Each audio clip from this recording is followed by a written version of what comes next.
All right. Tennessee 59, Yukon 3. The game's not actually over, so we might have to change that score on the graphic. But the game, I mean, is so out of hand that me and Cromp were just like, let's just do it. Go ahead. I mean, It's this just game is over. Yeah, just might as knock it well. out. Yeah, let's just knock it out. And I think this can be a fun one where maybe we go off the reservation a little bit. All right. Again, maybe it'll be 66-3, whatever it might be. Tennessee won against UConn, whatever ends up happening. But let's start here by paying the bills with our great sponsors. BetterHelp. Go to betterhelp.com/ATOZ sports and save 10% on your first month of BetterHelp. Zen Sports, the fastest growing sports book in Tennessee. Use code A2ZTN to get 5% cash back on your total betting volume for your first 15 days of betting. Rattle and Snap Tennessee whiskey from Log Still Distillery. Make your own luck just like Tennessee's fast-paced Rattle and Snap offense with Rattle and Snap Tennessee whiskey. Appreciate all of them for supporting the show. Now, just quickly, I mean, 3 defensive touchdowns. You got to see Awesome. Nico. You're getting to see Gaston more. Thoughts on that second half, Grom? Better than I thought. Yeah. No. I mean, I get up to go. I'm run off very little sleep, so I'm drinking coffee as we speak at 3:24 in the afternoon Eastern time. And get up to go make me the first cup. And then I'm like, oh, pick 6. Oh, okay, cool. Get up again. Next drive. Oh, pick 6 again. Okay. That's I don't think the second half could have started any better for what we needed from the team, all that stuff. Obviously, then everybody gets to see Nico, all that. Now Gaston Moore's getting to play, getting some reps. So it's I think just overall a great game. I mean, looking at it, 30 pass attempts, the game's not over. 28 rush attempts. Once again, we're very, very even. When that happens, we're good. It's just what it is. Yeah, I mean, it was about as perfect of a snoozer game as you could ask for. That's what I always call these. You pay them to come here and get their head beat in. Yeah. And yeah, I mean, it went exactly right. Now, let's get right to this. I mean, I think this is something that for the people that were still watching the game and not watching South Carolina getting played extremely close by Jacksonville State, you saw that Heupel actually put in Nico for only 2 drives, then took him out for Gaston Moore. I think a lot of people were sort of like, hey, what the heck? I mean, I would really like to see more called Nico. it. You did. You absolutely said that. Now they did let Nico throw the ball and run around a little bit, and that was nice to see. His elusiveness is elite. I think you can say that. Passing the ball, I mean, he's going to get better, and yeah. Well, it's all there. I'm going to say this, and this is not a slight. Hold off on the word elite. It was a 5-man box every time he was That's in true. against That's Connecticut. fair. Is he elusive? Is he elusive? 1,000%. But I just hold off on the word elite because again, is he shifty, dude? Yes. You know what I'm saying? But my left pinky toe would go look good against Connecticut right now. Yeah, they're pretty impotent today. I would say his pocket awareness seems good. Yes, it does. I'll give you that. He seems comfortable, and it just it's what you want to see out of a guy when he comes in garbage time like that, and he's going to be your start for next year. He didn't make any big screw ups. He looked like he can make the throws you need him to make. I liked what I saw. I don't think there's a ton that you can pull from that. Through his first touchdown as a Tennessee Volunteer, which was awesome to see, and that's great. I will say this though. I will say this. Sure. You could see he had nerves. Yes, right there at the beginning, which for is, sure. Everybody gets it, rightfully so. If you don't have nerves, then you don't care. I'll say that. But you can tell he had nerves because the scramble he should have scored, but he stumbled. At least it was against Connecticut. You know what I'm saying? You would rather that happen because it's going to happen. You play long enough, somebody's going to happen. It was a great job stepping up in the pocket, scrambling. If he keeps his feet, he's outrunning that dude with the angle. So, and score just went final, by the way, 59-3. Nailed it. And so, I mean, I definitely think it was a efficient by him, right? But never mind. We'll get into that here in a minute. Yeah, I'll let the regulars kind of like everybody get in. Yeah, it kind of needs to be its own segment there, and we could probably clip it for tomorrow on the YouTube channel. But just cover everything else. I mean, the defense was smothering. Connecticut only scored 3 points, but then the turnovers that became scores here, that I believe I saw on Twitter, the most defensive scores by a Tennessee defense in a single game in Tennessee's history. I mean, when do you ever which is awesome. Yes, that's incredible. I love it. And it was so fun. Defenses over the years. Yes. You think back to some of the defenses that Tennessee had, especially in Fulmer's time and stuff. And that's pretty incredible that they're the first to do that. But it was just a ton of fun to watch. Obviously, people were making jokes like, "Oh, the defense won't stop scoring. We're never going to get to see Nico." It was some of that on social media. But overall, it was so good to see. You ended up getting everything that you wanted out of this. I mean, right there at the end, such a cool moment. Navy Schuler got to play, and his dad was there to see it. Navy Schuler, a friend of this show, he's been on this show with us, I believe, during the Music City Bowl, I want to say. He came on with us during that giant live stream that we did during the Music City Bowl. Good time there. Yes. But this went absolutely perfectly. I wish that there was more to say. I don't know if you have anything else before we move into the first kind of paid segment here. Not really. I mean, kind of for people that are just showing up from the game being over. It went as flawless as it possibly could have. 21 to 31 passing total between 4 quarterbacks, right? So what a 68% completion percentage, 375 yards, 3 touchdowns, 275 rushing yards, 8.1 yards a carry. That couldn't have asked for, honestly, couldn't have asked for a better game for how it should have went against a bad, now 1-8 Connecticut. That's the game we needed. We needed to do that and get the starters out at halftime, be done with it. So yeah, that was good. And obviously we'll get into this segment here just a little bit about the QBs and all that. For sure. We'll talk about it all. But first, got almost 110 people in here right now. Thanks to everybody for watching, for tuning in when there's a bunch of really good games going on at the moment. And I got Jacksonville State and South Carolina here, but you also got Notre Dame Clemson going on right now. A lot of good games. But to everybody who is watching, drop into the comments right here and tell us your one word for how you're feeling. Tennessee 59, UConn 3. And I would also point out Missouri right on the horizon. How are you feeling with this team at 7-2? One of the best starts Tennessee has had to a season. Is it even considered the start at this point? You're 9 games in. But technically speaking, one of the best starts that Tennessee has had to a season in, years and years and years when you take out last season. And so just drop in one word for how you are feeling. And while everybody is putting those into the comments, putting their response in the comments, I got to tell you about our great sponsor. If I can get the graphic here, it is BetterHelp. If you're a Tennessee fan like myself and Crump, you know how many years watching the Big Orange can shave off your life with the emotional roller coaster of sports.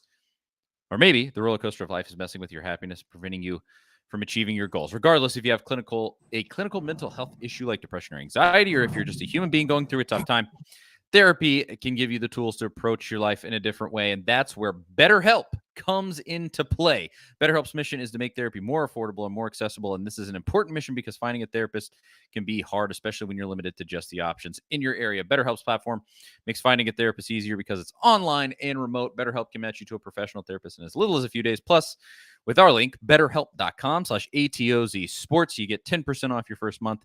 See a therapist because maintaining your mental health is just as important as your physical health. In this football season, check out betterhelp.com/ATOZ sports and save 10% off your first month with BetterHelp. Thanks to them. Let's get now to some of these. One word for how you are feeling after 59-3 over UConn. Pat says comfortable, Nug says defense. Darren says satisfied. Triple X Payne says offense. Timothy says happy. Shane says buzzed. Nice. Chris says confident. Derek needed. I'll throw it to you, Crump. One word for how you're feeling. I'm just confident in general because, and not so much in the pass game, just because the run game. Another 8+ yards per carry night. That honestly doesn't matter who you're playing. That's tough to have, regardless. The average 8 yards a carry, that's tremendous. So I'm feeling confident just because when we run the ball well like that, we're hard to beat. Then that's when our pass game comes alive. So that's why I'm going confident. I like it. I like it a lot. Let's go through a few more of these. Mr. Jones says hopeful. Lawton says okay. Mr. Jones pops in with another one and says go Mizzou and makes it all one word. Yeah, for sure. QB says Travis satisfied. Where'd it go? Wes says satisfied. Elias says sympathy. Kevin says excited. I'll say what's a good word for this? I'll just say set. Maybe a few people said satisfied, but I'm set. I'm good to go because you're coming into this final stretch of the season and you're playing the best ball you've played all season.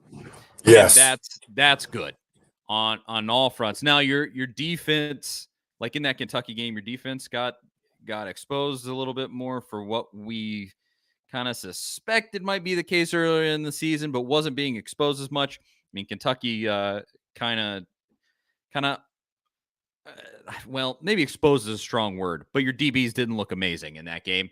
But then, even still in this one, you get great experience for your young guys. You blow out UConn, no problems. Everybody gets a piece and that you wanted to. You got to see Nico. Joe's playing well, yada, yada, yada. Everything is kind of setting into place. And so I'll just say I'm set. I'm good to go. And I'm happy. It. Yeah, I'm happy that this is where Tennessee is at this time in the season because the Missouri Tigers are on the horizon, and it really is such a huge game. It's going to be really, really tough. But let's just we got to give the people what they want here before we do. I just heard an echo there. Sorry, threw me off. Last portion of the show is going to be the Missouri game, and we're going to cover that. But first, give us your full rundown on Nico Crop. And then, like I said, you got to give the people what they want. What'd you think? Personally? Yeah, I mean, everybody wants to know, former Vols quarterback, how are you feeling about Nico after 2 drives? I mean, I think he played well. He had some jitters, which is obviously expected because that's the most playing time he's got. It's just a matter of, because we're playing Connecticut. Anybody's going to look good if we can. And I'm going to preference it this way. I'm not saying this is the case. Okay. But you could sit here and argue for Gaston Moore being just as good after today because it's Connecticut. No, you can. You can. If you look at it, here's why. It's because it's Connecticut. That's why I'm preferencing it that way. You could. Yeah. The only thing that Nico really did much better than him was the scramble run. He sat in the pocket, and here's the part about it. This is where I've been trying to tell everybody with our system, with our offensive system. The scramble on third down, throw to the right, correct? Everybody's going to say it's a hell of a play, aren't they? How long did he sit in the pocket before he scrambled? And just stare down a receiver? 3 seconds. That you get on Joe for that. All I'm getting at is that is our system. He's going to be great in our system. We know that. But we got to stop, just because of the name, we got to stop saying he's better than everybody else. Whoever puts in, we've got a good system for what we do. I'm going to enjoy watching Nico. We all are. I just think he needs to put on 10 to 15 pounds, though, for hits. He can run the ball. Well, I think he needs to be a little more protected, but that's going to come with another year in college. So it's going to be fun to watch him. God forbid next year something happened. He's not a Heisman winner, but at least Gaston can control the offense. You know what I'm saying? Like, it's not like, oh, we got better, but Yes, I don't feel like with Gaston Moore that it would just be It's disaster not town. explosive. No, Yes, it's not going to be explosive, but it's not going to be blow it up, yes, exactly. which is good because you got to have that. Uh, But this is so good that he's getting playing time, and he's going to get the red shirt. Well, we say that, barring an injury. You know what I'm saying? So in yeah, theory, going to get a red shirt, so he'll be a freshman next year, which is phenomenal to have. I mean, he didn't get much playing time in the other 2 games. I looked it up. He's only thrown the ball, was it like 5 or 6 times until tonight? It yeah. would be nice to get more. It would have been nice to get him more playing time earlier, like we've all talked about. But I think they said he had 16 plays coming at 16, 17. I don't remember the exact number. It's something like that. But I mean, Yeah, tonight was good. The scramble on the 3rd down, stepping up in the pocket, great. Like we talked about before, a lot of people showed up. If he doesn't get, and I don't know if it was like after the fact of the guy trying to swipe his leg, but if he stays on his feet, he's going to score there. He's going to outrun that guy because he's got a little speed behind him. He's sneaky quick, is what I'm getting at. But yeah, I mean, it was exciting to see, but it's Connecticut at the moment. I'm just glad he looked good against Connecticut because we would have been concerned if he didn't. We'll say it that way. yes, 100%. I would say his awareness and his elusiveness are great. They to were good. see. Yeah, for a freshman, that I don't know how much more that you could ask out of a guy. That was awesome. Throwing the ball, as you said, I don't know that you saw better throws from him compared to Gaston Moore. I mean, they were both kind of there in terms of throwing the ball. And the reason why is because they ran the same plays. And I do like that we did, and Joe did it, Nico did it, Gaston it, the same play, fake QB draw, tail back up the seam with the tight end. All 3 were completions. That's awesome to see. You know what I mean? Like that is. Yeah. So those were, we didn't have to do a lot of crazy stuff. We'll say it that way. But I think they all handled the system efficiently. I do. I'm going to kind of go out on a limb here and say that I was excited to see his first play in, a little jet sweep. Side note, awesome that you get passing yards for these. They're just awesome. I mean, it really is. Next thing you know, you're like, oh, I got 320 yards and 100 of them on jet sweeps. But D. Williams looked dangerous at the ball at receiver. Yes. I was excited about that. Give the man the football. Yes. I'm not saying it's like 40 plays at receiver, but he might need a package to actually get some meaningful. He's dangerous with the ball. I was excited to see that. There's a lot of good things tonight. There really was. Yes, I had completely forgotten about D. Williams because I mean, number of touches was very low, but like he was really exciting. I was like, oh, I didn't think about him playing offense. I mean, it's kind of like my overall feeling with Nico. I get the strategy. I get why Heupel took him back out. You have all different. You don't want to get him hurt. Kind of that, protecting him, all of that. I want to see more from him. Period. Yeah. I just did, and same with D. Williams. It's all kind of in the same line. I just want to see these dudes who are, new and exciting and fun, and the guys for the future. And I mean, you've seen a ton from D. Williams on returns, but in that offense, I think he could be a really good piece for you. I still don't really understand why he's not playing more, but regardless, he did finally play on offense, and that's nice to see. Pat Rose brought up a really good personnel. D, Squirrel, and Sampson. I'm not mad at that. I would not be mad at seeing that on the field. Yes, please. That would be super dangerous because it'd be fast. You got to pick your poison, who you're going to cover, get them out in space. I would like that one. Yeah, the amount of shiftiness and speed there is crazy if that trio's on the field. So I like that a lot, even though, with Nico, wish you could have seen more. And even though I get it, but I really liked what we saw from him. And I think with him, the future is bright. And is. Let's just see. What's this? I saw what I was expecting. Not many snaps, like I said, at halftime because of the score. And then once we got the two pick sixes, it was going to be even less time. You know what I mean? Yeah. It was like the perfect storm to not get him in as much as everybody wanted because, we hadn't even been on the field and we've got 14 extra points.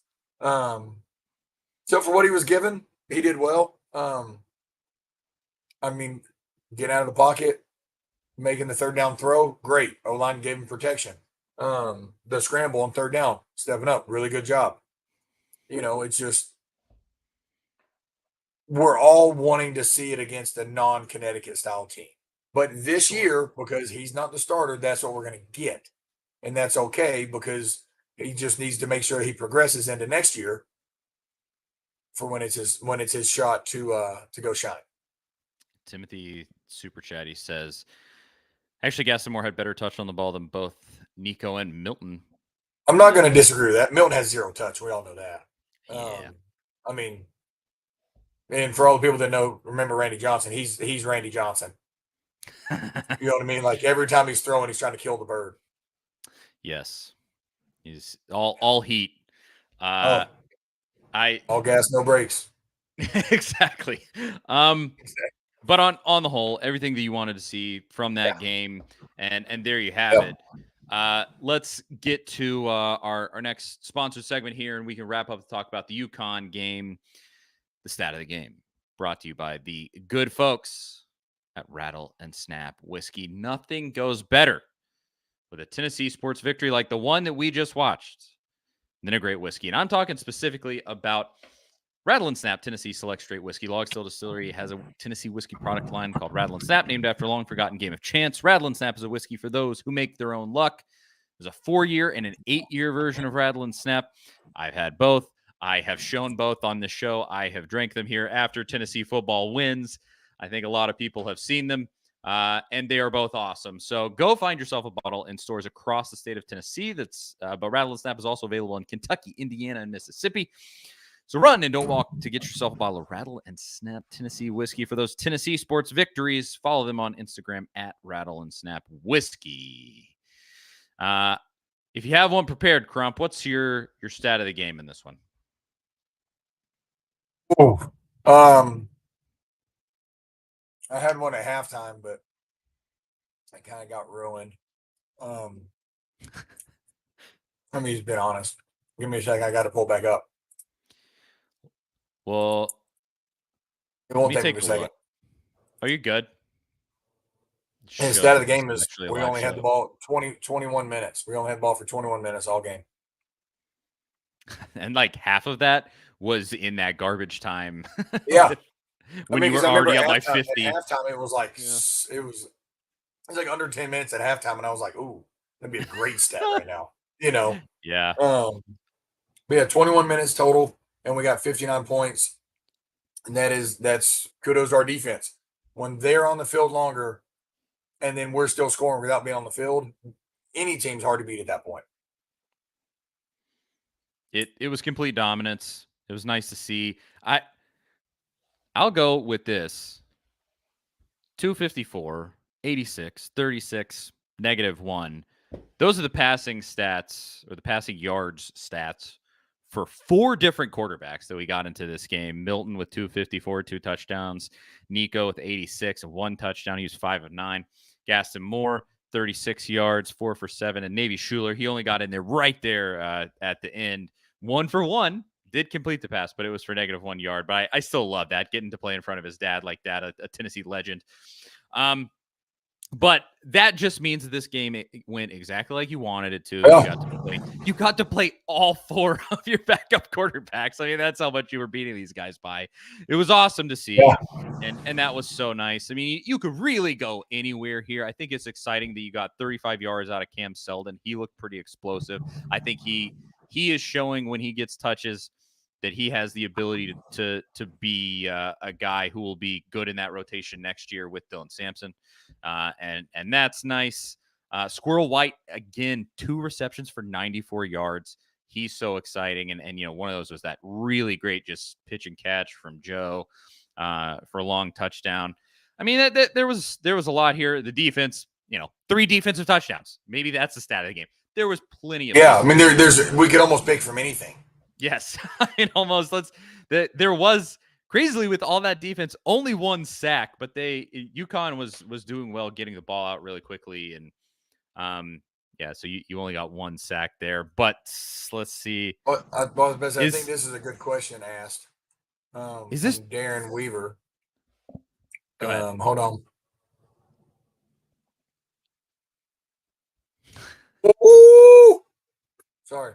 Florida missed a field goal with 5 seconds to go. It's tied. I'm behind. I'm Okay. behind. Sorry. I haven't gotten That's what I was yet. watching. My bad. Hey, if Arkansas pulls this out, that helps us. Then we can win out as long as Mizzou wins today.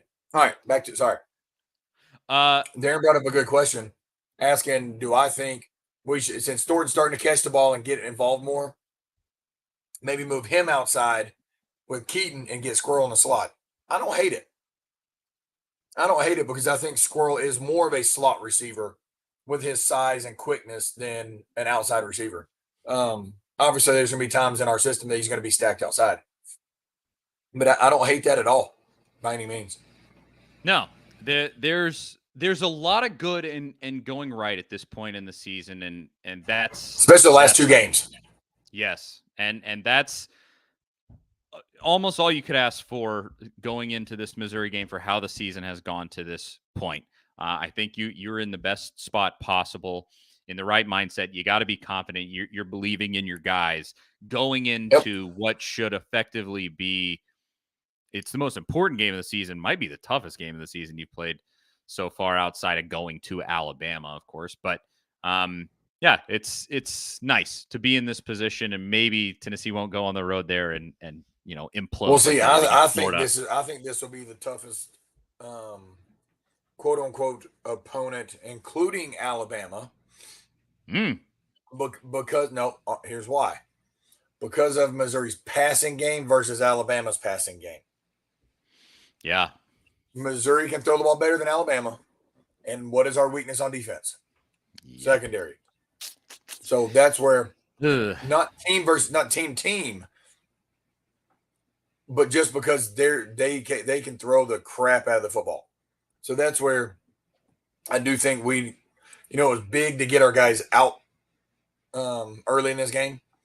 Let them have another extra quarter and a half to 2 quarters, depending on when they really came out, to get healthy for next week, because Missouri is going to get, whether they win or lose, physically beat up this week versus us not getting physically beat up. Yeah. I mean, it is as good of a setup as you could hope for going into this Missouri game. And let's get to that. I mean, Brady Cook is a pretty talented quarterback. I want to say, I would put it this way. His wide receivers are probably better at their position than he is at being a quarterback, but I would agree. He plays with those receivers, and so you have to beat them too. And as you said, the secondary is not your strength. Now, their defense is a little more suspect. I think that Tennessee's offense should be able to work against Missouri's defense. Yes. And so where does that leave you? How are you feeling about this game? Oh, I mean, I'm confident with it, because I think we're playing our best football right now. And be honest with you, this may be a little controversial. I think right now we're playing the past 2 games might be our best 2-game stretch in the past 2 years. Just from see what I'm saying? A little controversial, maybe. Consecutive games. You see what I'm getting at? Because we played phenomenal last year. That's not what I'm getting at. But consecutive games, this might be one of the 2 best stretches we've had. Just from a consistency standpoint, run game, pass game, catching the football better this year. And maybe it feels that way because we're finally clicking this year. Maybe it's more of that. You know what I mean? It may not actually be it's our 2 best, most consistent games, but it kind of feels like we're on that path. I do have to point out. So that's why I'm feeling good about it. I do have to point out to that point, you did last season have at LSU beating them by 40, and then the Alabama game back-to-back last year. If I'm thinking correctly, I believe those are back-to-back. That may be the best back-to-back stretch of Heupel's time here, but maybe second. That's what I'm saying. Maybe second to that. But that's what I'm saying. It may be because we haven't played well up until this point. like we thought we would, and now we're starting to play good. Yes. You know what I mean? It kind of has that. This phrase gets used a lot more for, basketball when you're approaching March Madness, but you're playing right at the right time. Yes. And, you wish you would have had your ish together against Florida earlier in the season, but you didn't. And here we are, and you would have been in the catbird seat to have next week be the de facto SEC East championship game. But such is life. Here we are. That still technically might happen, depending on what happens between actually in this overtime with Arkansas and Florida and that Missouri Georgia game. Well, Georgia's kicking a field goal right now. Okay, so on that's opening drive, I would guess. Yeah, it's 3. Yeah, no, it was the opening drive. 3-0. And now like 45 minutes of commercials on CBS. Yes. But but it's the most important stretch of the season is right here. I think it's going to end up dictating whether you play in a New Year's Six bowl game, whether you play in like the Outback Bowl, or whether you're playing in the Music City Bowl again, and something like that. And of course, that final record and how it looks with next year and all the expectations and everything, how we're going to feel going forward. This is a big, big stretch of games. Yes. With Missouri, obviously, I'll use this time to drop in a promo, of course, as I usually do. Big Orange Podcast, Monday at 7 p.m. Eastern Time here on the A to Z Sports Nashville YouTube channel. Myself, Zach Reagan of A to Z Sports. We do our weekly podcast where we will deep dive into that Missouri game and give our final prediction and everything like that. So make sure you watch that Monday, 7 p.m. right here on this YouTube channel and on Apple Podcasts and all the different things. Big Orange Podcast. Look out for it. So I'll get into it there. But I would say I'm glad that Missouri's going to go get beat up in this Georgia game. And then, that playing on the road, like, how confident are you that Tennessee can overcome? I believe Heupel so far, he won at Missouri his first year here. Missouri is better. Different Missouri team this year, though. Yeah, for sure. But he has won there before. How confident are you there, you think? Very. Really? I mean, the track record's not great. It's not, but I mean, we're coming off of two good wins. Kentucky's Kentucky, like I always say, but mainly because we did what we were supposed to do against UConn, right? Didn't screw around from the get-go. Because if you notice, when we played a team earlier in the season, when we were supposed to do what we were supposed to do against, we didn't. Austin Peay. And then we go next week and lose to Florida. This week, it's a good point. Right out of the gate, and you go, oh, damn, totally different team. Oh, who are those guys? You know what I'm saying? So I think it's a different mindset, so to speak. I think our guys are playing high-level football at the moment, especially after doing what we did at Alabama. But then coming back and taking Kentucky, handling them, completely dominating this game like we should have, right? Keyword, like we should have, because when we do what we're supposed to do, the next week we're pretty good. So next week, after them playing Georgia this week and us doing what we're supposed to do and not having to go, oh crap, stress, that's why I'm confident going into this game, right? Because remember, early in the year, we were sitting there going Austin Peay. We're like, oh, we got to go to Florida next week, and this did not go the way it was supposed to go. This did not look good like it should have looked good. You know what I mean? Yes. And then we go down to Florida, and we struggle. Well, complete opposite today, which was a good thing. So that's what that whole long answer is why I'm confident going there next week.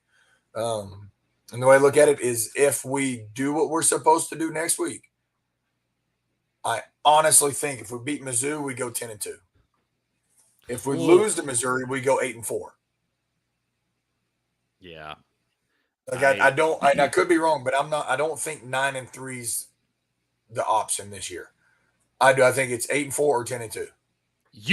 What a confidence builder that would be, having Georgia coming to Neyland and you beat what is at the moment perceived as kind of the the number 2 team in the East so far. Obviously, they're 7-1. Missouri hasn't played a lot of good teams so far. I'm honestly pretty interested. I mean, they really haven't, but they just throw the football well. Yes. And some of those wins, they've squeaked out some of those. But here, I'm going to go down their schedule real quick. I'm going to prove your point. Yeah. South Dakota, Middle Tennessee State, Kansas State, Memphis, Vandy. They lost LSU, Kentucky, South Carolina. Yeah. There's no marquee win there at all. None. LSU's their only good team they played. I know they played Kentucky, but once again, Kentucky's Kentucky to me. They lost LSU. So, I don't think they are. Hold on. Florida made a field goal in the first half overtime. All right. I don't think that they're a marquee SEC team at the moment. Is what I'm getting at. They throw the ball well, but as long as we take care of our stuff offensively, I don't think they can cover us. I hope so. I hope that kind of these 2 weeks between Georgia and next week, Missouri kind of gets exposed for maybe not being that 7-1 team. I mean, they are 7-1. It's not like you can take that away, but not being that maybe, what are they ranked right now? 13th or something. They've gotten a lot of respect off of that kind of soft 7-1. So yeah, but here's the thing: they gave up 21 to Vandy, they gave up 27 to Memphis, they gave up 27 to Kansas State, right? They gave up 49 to LSU. One of those was a pick six, though, if I'm thinking correctly. Probably, but you see what I'm saying? They're not. It's not like they're playing, or they're not holding these teams under 14 points a game. Yeah. That's just what it is. So if you go by that, we have a legit chance to go in there and put up 35 to 42. If we do that, I think we beat them. I do too. One of the big things is obviously going to be that pass rush. The pass rush has not been nearly as good on the road. That is probably, obviously, the secondary being not so hot is the biggest concern on defense, but that pass rush being able to help the secondary like it can when it's really, really powerful and it's just, moving guys around, it can be so ridiculously good. Ooh, KJ Jefferson just laid that dude out. That's tough. That's embarrassing for Florida. Because he's a grown man. He's huge. Is he not? Giant. Yeah. In the words of Nick Saban, you ready? Remember that press conference? After Alabama played him, he goes, it's the most impressive play I've ever seen. It was like he flicked a gnat off a cow's ass. That's what he just said. Nick. Yeah. Good for you, Nick. That, it's a great description. That might be the best statement I've ever heard Nick Saban say, ever. He's a little humorous sometimes. But he does it not smiling. That's what it pisses me off, though. Because he doesn't actually have funny. Yeah. He doesn't have real joy in his life. It's all facade. He just puts it on because he knows he has to. Him and Bill Belichick. Oh, God, Belichick. Things not going so hot for him right now. But no. Overall, if Tennessee can, wasn't this was a Conzo Martin phrase. If Tennessee will play the way that they're capable of playing, I feel like Conzo Martin always used to say that we play the way we were capable of playing. I think they should win that game. I really do. Yeah, I do too. Do I think they will? As I said, watch the Big Orange podcast. It's coming up on Monday. Zach and I will give our score predictions there. But I like it more than I probably thought I was going into this game. Sorry, I've read Mr. Jones' comment. Can we say that it's a family show? Hey, Nick's the one that started it. You said ass already. Okay? Nick started it. I was just quoting what Nick said. So we're blaming Nick Saban here. Well, anything else? We can get back to watching these great games that are already going on, Crump. But anything else for the folks at home? Arkansas just beat Florida. That's what I was just. God bless it. I was about to say it. Apologies. So listen. I say all, but a few things got to happen. But Mizzou's up 7-3. Really? Yes, Missouri's up 7-3. So, Okay. but here's the thing: Brady Cook, 4-4, 53 yards and a touchdown. There you go. And there's the risk of next week in a nutshell. It is. But if they help us this week, now the thing is, it's a double-edged sword for us in the sense of we got to have Missouri win, obviously, to have a chance for Atlanta. But if Missouri wins, they're coming in the highest they'll ever come in confident-wise. You see what I'm saying? 100% true. So we just gotta play. I mean, we gotta play Tennessee football.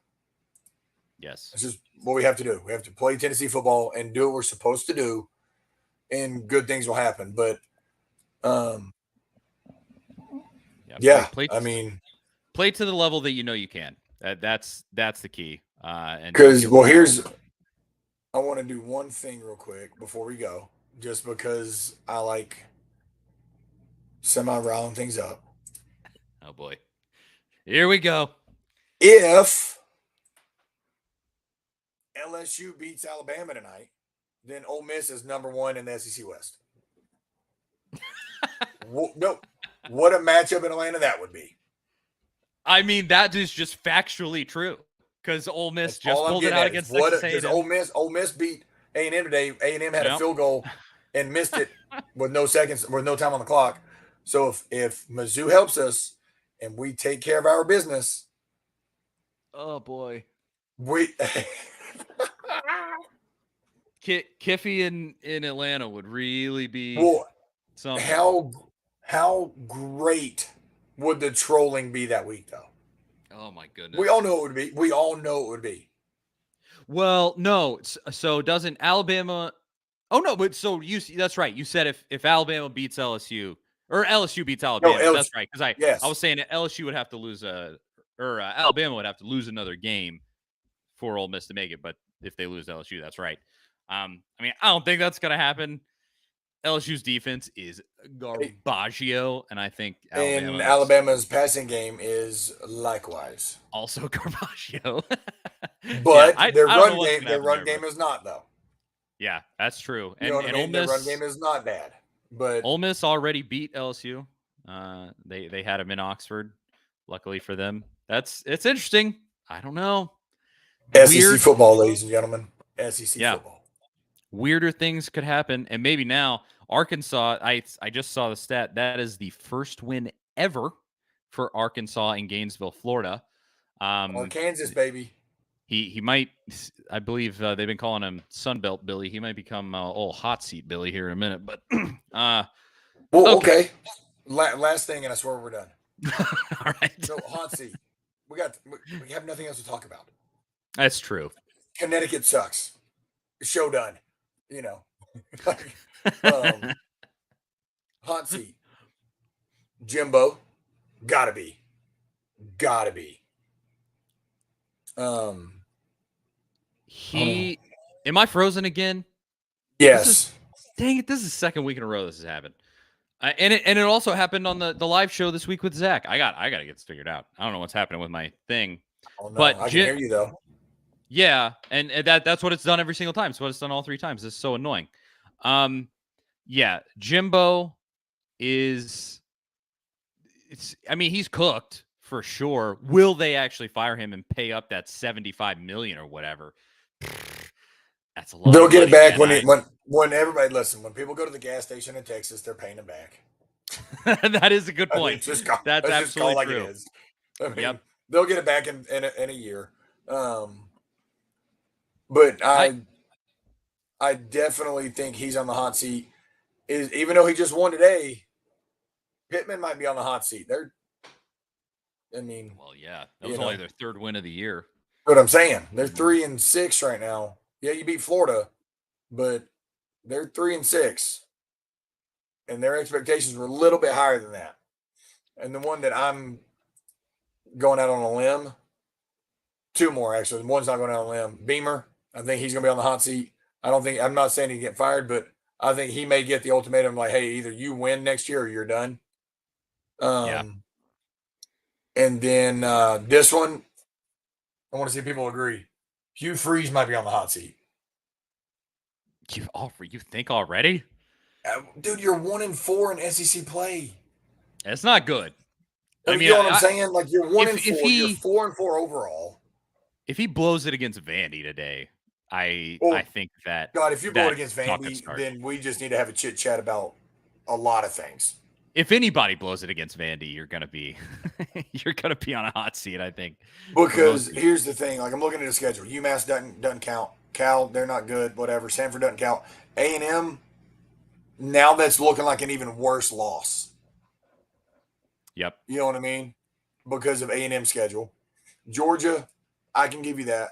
LSU, you got blown out by 30, and you lose to Ole Miss, and then you beat Mississippi State, who's not very good either. Like, I don't see where there's an impressive win on that schedule to justify him not being on the hot seat in today's world of win for me now. Yeah. I mean, it's happened before. I mean, look at the Raiders. He didn't make it 18 months. If you don't succeed somewhere, how long did what's the last guy at Auburn? He was there for a long time. Yeah, all of was it year 2? He made it only 2 years. Oh, no. Sorry, I'm thinking of before him. No, he was there. Yeah, they fired him after, was it 2 years? Yeah. Did he even make it a full 2 years? I can't. What was the guy's name? He was there. He was there for such a short time. You didn't even remember he was there. I forgot. No, exactly. No, he did make it full 2 years because Cadillac Williams took over. Oh, yeah. So that's what I'm saying. Auburn has shown that they will get rid of you. Yeah, I don't see an impressive win. It's like, okay, I'll give you the Georgia one in year 1. I understand that. But getting blown out by 30 by LSU. Yeah, that's a no-go. It was Brian Harsin. That's who it was. There it is. That guy. Harsin. Yep. Yeah. And then you got, okay, cool, you got Vandy. But then you still got Arkansas. That might be a loss. New Mexico State, whatever. Then you're going to get demolished by Alabama in the Iron Bowl. You may, so what he's got? 2 wins? That's not good. No, sorry, he's 4. He's 4-4, 5-4, 6-4. He's going to go 6-6 first year and get blown out by a few teams. I don't know. I'm not saying he's getting fired, but it ain't looking good. It's not as good as you would hope. No, it's not. Especially for what they had under was it Malzone? Is that his name? Yes, Gus Malzahn, who's now at UCF. He took over for Heupel at UCF. Yeah. And so he never lost, he never won more or less than 8 games or something. Yeah, he was Auburn's Mark Richt, and Georgia made the right choice, and Auburn did not. Pretty much. Yeah. Well, obviously we'll see. A lot of that has to do with stuff that ends up happening today. I'll say this. Yep. So with how I'm frozen, I can't end this stream, but you can, if you just hop out, you leave the stream, yep, and then I'll have to leave, come back in and end the stream, but you can just leave and it not come back and it'll be all right. But thanks, man. Since we usually talk right after, but I mean, you can hop back in here if you really want to. No, all good. But we do usually we sometimes talk right after, but on this one, if obviously you said that you're not going to happen today. Sleep. Yep. So yes, go ahead and have a good one. You can hop out of here, and then I will close the stream and come back and end it. And sounds good. Everybody's going to get to see that. It's going to be fun. But another good one, Crop. And we'll be back at halftime of the Missouri game. Sounds good. See how Tennessee's doing. All right. Thanks to everybody for watching. Seriously, appreciate it so much. As always, watch the show on Monday. Right back here on the YouTube channel, the Big Orange Podcast. And we'll talk to you all next week. See ya.